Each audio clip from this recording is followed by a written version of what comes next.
The sea was angry that day, my friend. Hey, everybody, Joe Simons, Lake Diamonds. And Luke Simons, we have a windy day, and we thought we'd do a contest. Yep. So, the contest is the old Slam Shady 2.0 on a 1/4 ounce jig head versus... Really the same thing, but on under a popping cork. So popping cork versus no popping cork. And we're here in April of 2024. And yes, we are covered with jackets, even though it was like 85 degrees last week. It is cold. We got a little last cold front of the year, hopefully. Yep. It's windy, it's choppy, it's brutal. And a lot of people say, hey, I got the day off. What do I do when it's like this? Well, we're about to find out if popping cork and we're hitting just a little grass slash flat. And what do we got? 4 or 5 feet of water. And we're just trying to catch trout, maybe some little redfish that might be roaming around. And we're down here in beautiful Tampa Bay. Yeah, and so we're basically on the outside edge of a grass flat. This is for the, I just had one. But for this type of area, this is a great spot to find all sorts of fish, but particularly trout. Hit there. It's about 2.5, 3 feet of water on that grass flat, and right now, Joe's already on. Slam Shady 2.0 jig head is on. And right now, where we are is about, as Joe said, about like 3 to 5 range. Kind of has, the grass has some, whoa, watch out for those cormorants. So first one on the jig head. All right, not a huge trout. Whoa, oh boy. Hold on a little bit. Yeah, definitely put it on the other side of the boat for those cormorants. Off the back and so there. a benefit, so as far as the pros and cons, the pro of this popping cork is it makes a bunch of racket. If any trout is within, I don't know, 5, 10 feet, it's gonna hear it, it's gonna track it, it's gonna come, look for the source of the sound, and then eventually see that lure underneath it. Whereas with Joe's, with that jig head, without the popping cork, he can cover water a lot faster. So it's really the question of, is the advantage to call the fish in with sound or to cover more water without having the popping cork. So we will see, I guess, quantity and quality. So we'll do, keep track of both. It's kind of like as in real life. I'm a little bit faster and agile. I don't know about that. Well, maybe not anymore, but growing up, the majority of our lives. You've been playing some tennis recently. Back in '82. Yeah, back in the 80s and 90s. Boy, that Joe could run. Watch out there, comrade.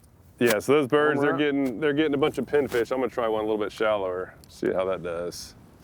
So if you guys haven't watched the mono versus fluoro, ooh, that was a nice hit there.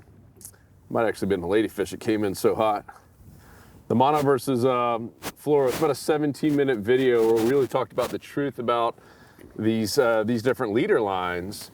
And we talked about mono in general, and then fluoro, has both the normal fluoro that you can buy kind of like in a bulk spool, and you also have the leader lines.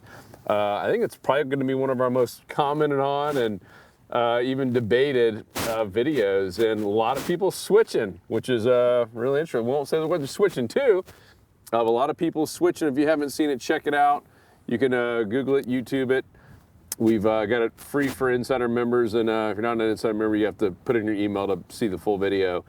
I saw just this week, Luke. It was one of the guys in the Bassmaster Classic was talking about the one of the biggest myths about line, and because we're talking about catching these little 5-pound fish, right? And a lot of these bass guys are using 50 and 60-pound braided line, right? Yep. And someone asked him about line. He's like, honestly, I've been doing this my whole life. I get paid to do this. He goes, I don't think the line matters much at all, like in terms of fish seeing it. He's like, I've had fish that I know could probably see that line. All these fish care about their reactionary, and they care about the presentations. He's like, I focus more on getting the perfect presentation, meaning I want all my lures rigged right. I want them looking right in front of their face. I don't even give two hoots how thick my line is or if it's invisible or not. I thought that was pretty interesting. Yeah, I disagree with that. I mean, there is a point where it's too thick. Like even catching pinfish, you use a 20-pound mono versus the 30, you're going to catch more. He's not trying to catch pinfish for a living either. He's talking about a predator reactionary fish. I understand, but the fact even a dumb pinfish can tell the difference. Well, that's his point. I just got tailed. That's his point, is the fish see the line and don't care. If you get a presentation that's juicy enough in front of their face, it doesn't matter is his point. He's saying they can see it and don't care. Ooh, oh, I had another one on. Ah, I just lost him. Little dinker. What I'm saying is the pinfish can see and they do care, right? Like they, at some point they do care. Joe, you with me? This guy's not trying to catch pinfish. He's trying to catch. All right, so we'll go out and once the sun comes up and go after some sight fishing reds, you can throw 40-pound mono and we'll see who catches the most fish. There is a limit. Oh, I completely agree. I'm telling you his point of someone who's making more money than you and I combined catching fish for a living is saying it's a big myth to focus all your attention on the line. Yeah, more focus should be on the presentation for sure. Can't forget about the line though. We need to move spots. But it was more trying to prove that people who are buying the most expensive flora because it's invisible, it doesn't matter. Man, this wind is brutal. All right, where them trout go? But hey, this is real life, right? This is a lot of these videos that we've done in the past are what people like the most. So if you're watching this on YouTube, please use your chance to comment and like below. Subscribe if you haven't already. Yeah, what we're doing is the wind's so windy, I just have the power pole, so I've just been pinning us down. And so we'll move up another cast length and it'll pin us back down. That way we can cover all this zone. This water's pretty milky, and so if we don't get real close to them, we're not going to catch them. Yep. And right now the thing's only been up for a second. We're starting to move pretty darn quick. I would have thought the Cork would have been. Yeah, me too. Crushing it. Get that extra. What was that? Yeah, out something there? just hit out there. Did you see that? Yeah, that was big. Is that a mackerel or something? Probably. Thing went airborne. Oh, I'm getting hits. There we go. Golly. I feel like there's a bunch of ladyfish over here just yeah, it might be. swiping. I just heard some bait too. We'll go pin us back down right here. Yeah, this area is looking better. Oh, Luke, you had a hit there. I did, yep. Yeah, I could deal without this this last little cold front. Although we just had a really cool, so Salt Strong, if you don't know, we've got chapters in most major cities. There's 17 of them now. And we wanted as a thank you to these chapter presidents, because each chapter has a president. Man, you can hear this wind when I turn around. Someone who's leading it. And we wanted to just do a thank you and took them on a 2-day all expenses paid fishing trip. And it was just such a blast. And we have, most of the chapters are in Florida, Texas, Alabama, but mostly Florida. But we have one up northeast, and he kind of runs that New Jersey, Pennsylvania chapter. And he was like, yeah, I'm literally going back to snow here in April. And I was like, that's just brutal. We're pretty lucky that we're complaining that it's 65 degrees or something, and we're frozen. What happened? Had a solid fish on and got off. Hey. Oh, casting right next to me, huh? Yeah, I'm gonna slow down the retrieve. I wonder if they're a little bit deeper. Let's see if that changes it. So what would you do if you're in a kayak here? You're gonna try to, ooh, a nice hit there. Same thing, either get a drift shock or anchor pin. There we go. All right, that's 2 for Joe. Yeah. Man, this is so small. Might get the dink I award. don't know if that one counts. Well, trout's a trout. Trout is a trout. I'm just a little guy. I think that's what's a lot of the stuff that's in there, because I'm getting hit. It feels like every cast. I gotta go away from these doggone birds. Get them off the back real quick. Yeah, these, what is it, cormorants? I believe it has an R in there, so. Yeah, now, if you're wondering what other equipment we're using, 10-pound braid. I assume you have 10-pound braid, or you have lighter? I've got 7. You got 7. I'm using 10-pound braid, still catching fish, so I don't think you need to go down to 7 personally. And yeah, I've got not in the wind. 20-pound mono, and using a 7.6. This is one of the kind of prototypes of the slot machine rod. and I have a Daiwa Exist. Don't need a Daiwa Exist to catch trout, I will tell you that. But it does feel nice.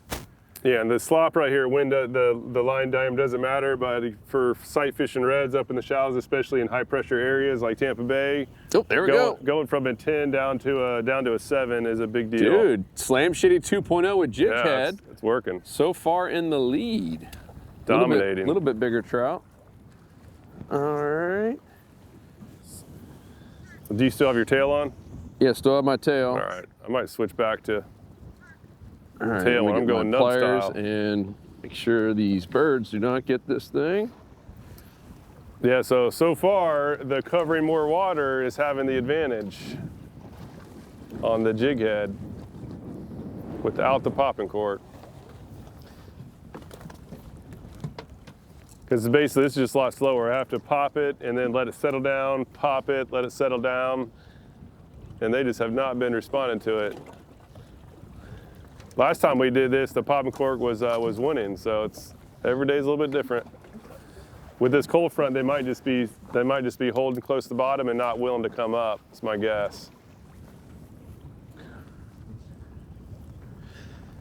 All right. Back in action. Like have you been feeling the thumps, or they just kind of Oh, wouldn't you like to know? grabbing it? No, I'm getting hits pretty much every cast. All So right, they're out okay. there.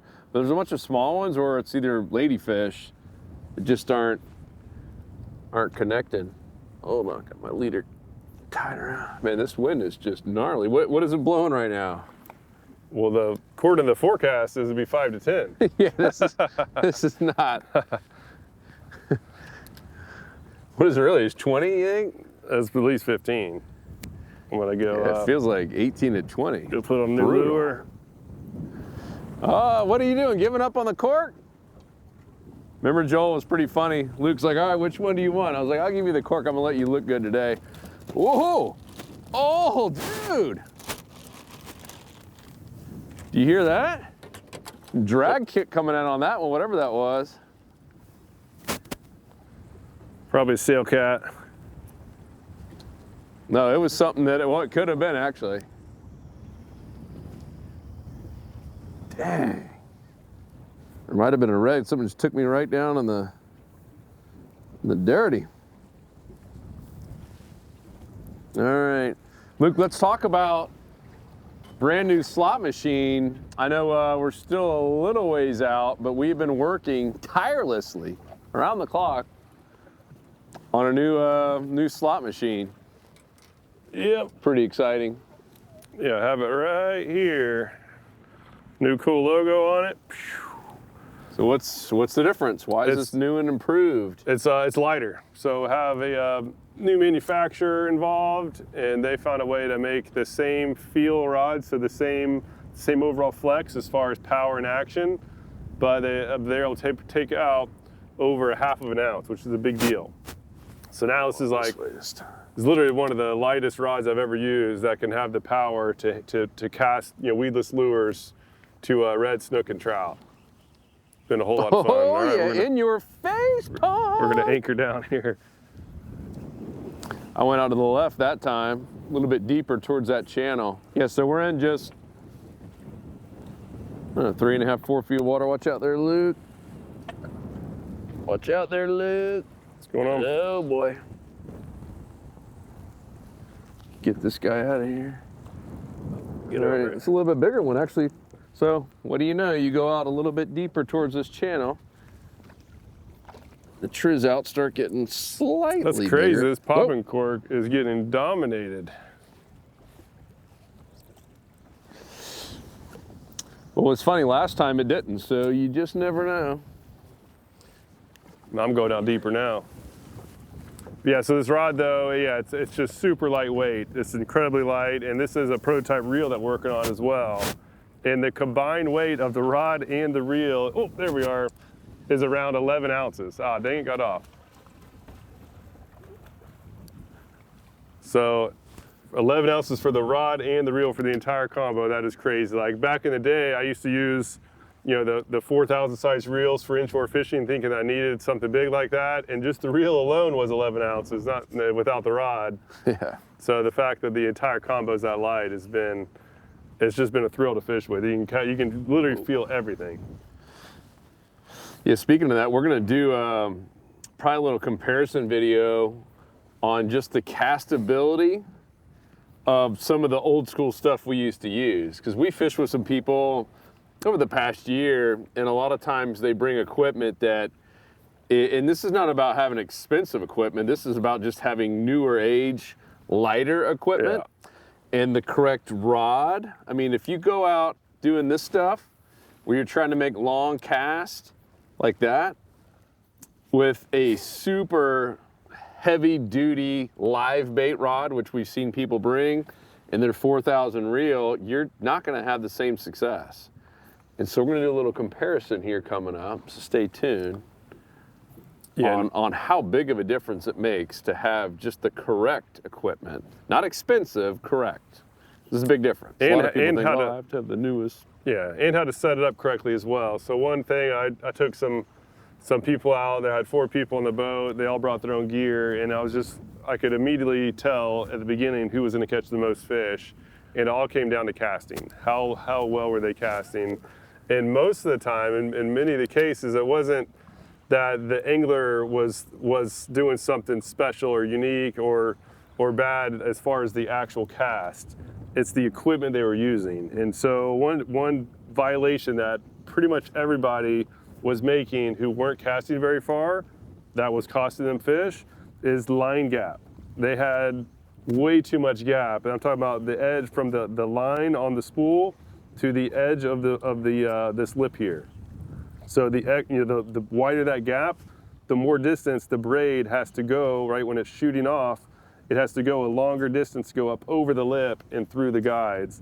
The bigger that gap, the least effective you can cast.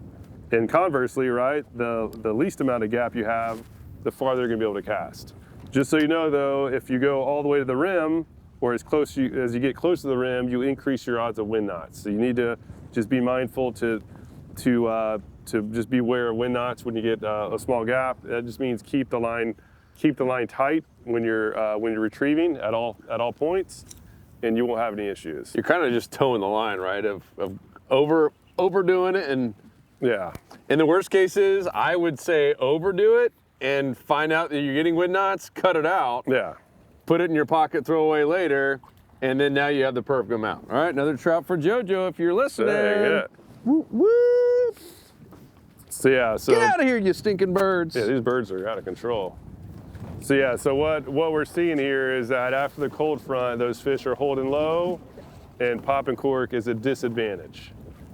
Just a week and a half ago, we did this, and the weather was warmer. We weren't wearing all these jackets, and the popping cork was dominating. So big lesson. Kind of confirmation of what we teach is after cold fronts, low and slow is going to get the most action. This water here is only about, check the depth finder. It's only about 4. It's like 3.5 according to the depth finder. So it's really about 4 to 4.5. And just the fact that my lure is getting stuck, right? It can't go down more than 20 inches because of the popping cork. That's just preventing me from getting many strikes. I've had a couple, but I've lost them. And I don't know if you recall, I don't know, we were just a couple minutes into this. I said, hey, I'm gonna try to change it up and do a little bit more of a pause and let it sit. And now I've been getting more hits. All right. So let's see what we got here. All right, so back to the slot machine rod. When is it gonna? We're gonna say May 1st-ish? Yeah, hopefully mid-May. Mid-May will be a safe bet. And we'll start getting them in production. They're gonna be going fast, so they'll kind of be coming in probably every 2 to 4 weeks. Nice. Yeah, and just better components. We upgraded everything we could. Yeah, we're gonna have the hopefully nice Fuji won't guides. have to change the price too. Maybe just a little bit of worst case. It'll have to go up a little bit, but yeah, it's just better all around. But it's still going to be, for Insider members, over $100 off. You'll still be in the $200 and something range for what would definitely cost you $400 plus for that same rod with one of the other, we won't say brands, but you guys can probably figure it out. Yeah, I've tested a lot of rods, even customs, and others, $400, $500 plus, and this thing is, in my opinion, better, hands down. It's just again, a very high modulus blank with the guide spacing that is perfectly optimized to get long casts with 2,500 size reels. And just the feel and castability is just absolutely awesome. And now that it's even lighter than before, man, like that was total a nice game hit changer. right there next to the boat. It's like we're in that original honey hole. We were catching them all, and I'm gonna go right off to the side. It was a big hit there, Bob. But yeah, days like this is, you gotta make lemonade out of some lemons. It's tough. I mean, it's the area that we were gonna go try to catch redfish. I mean, just didn't have any water, and we're in the 24-foot pathfinder. There's no way we can even get back there. So like, all right, let's go make a trout day. We're not gonna give up, sit at home and knit sweaters. Yeah, one thing. Although Luke would prefer to do that. One thing for many years. Look at those things fighting over that pinfish. Watch out for my life, pinfish. fool. But one thing I didn't factor in years ago is the wind impact to tides.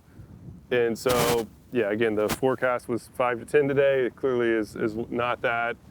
And the fact that the wind is coming, it's basically blowing offshore, means that even though the tide level was high enough where we should be able to get up on some shallow flats where I've been seeing some redfish, the fact that this wind is starting to blow fast and is blowing all the water out, we now have to wait probably an hour and a half before we can get up on the shallows.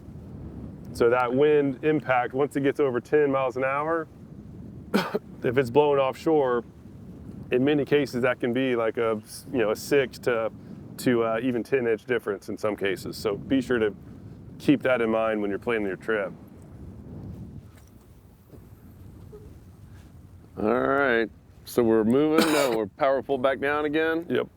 You still getting hits? Like Not this in a area while. is not as productive as it was back there. You might have to go around and do another run here. But let's keep going a little bit more. So we still got the edge of that channel ahead of us, right? Yep. We still got these stinking birds around us, just annihilating pinfish. Crazy how fast they are underwater. Yeah. Absolutely. You're not getting nuts. any hits out there? I'll go a little bit further out. Watch your rod there, Bob. Oh yeah. Oh yeah, there, Bob. After this though, we're gonna be in a little summer transition coming up soon, huh? Yeah, we went. We were already there for a few weeks till this front. That means hitting some beaches again and Topwater action, top reef. water. The skinny lipper, although you did pretty well last week with the skinny lipper, I heard, huh? I wasn't on the boat with you. Wasn't that one evening you guys went out and you were using skinny lipper and no one else was catching anything? Yeah, I got some action. It was getting some action early this morning too when we were poking around a couple different spots. But yeah, it's starting to get good. That skinny lipper is basically like a blend between a topwater and a jerkbait. And oh dang! But I was using it today to just it makes a lot of noise and has really good darting motion. And I was using it today, got a lot more action than I am with this popping cork. That's for sure. There we go, baby. JoJo's back on. Yeah. I'm gonna bring this trout through these stinking fish as fast as I can. The cormorants. Golly, look at these things. Cormorants are just ruthless. It's a little bit nicer one too there. Not a huge trout still, but getting close to that keeper size there, Bob. She's a beaut, Clark. She's a beaut. We got to find ways to trick these cormorants. This is insane that the popping cork hasn't caught any. The power of depth control is being shown in this video. Because we're literally using the same lure, his is just getting down an extra 1.5 feet, 2 feet.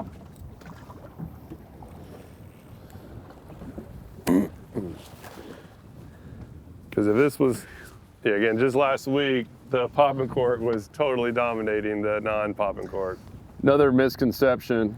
This is still the original Slam Shady 2.0 I've been using with a little Dr. Juice. A lot of people, they lose their tails, it gets eaten and they think it's trout. It's not trout. Yep.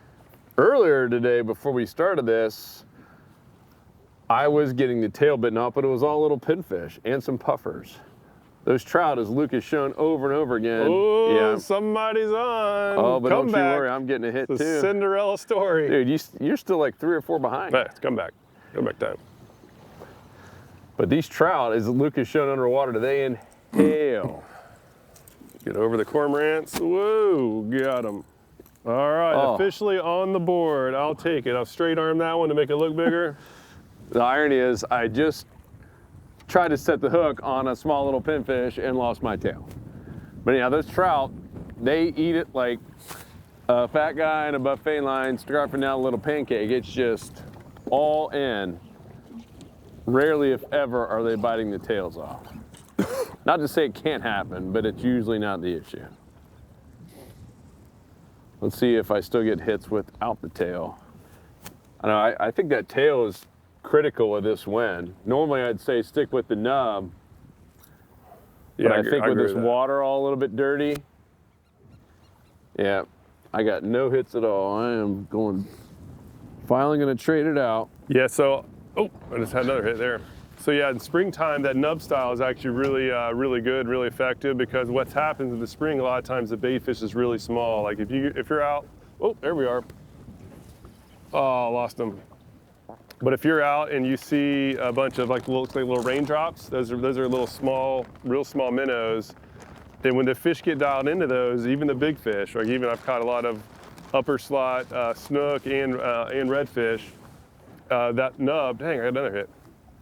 When those fish are dialed into when the predators are dialed into the small stuff, which is when they're around in big numbers, that smaller nub, right, the lure without the tail does a better job of mimicking it because it's the right size and it works the best. It'll be the best lure you have.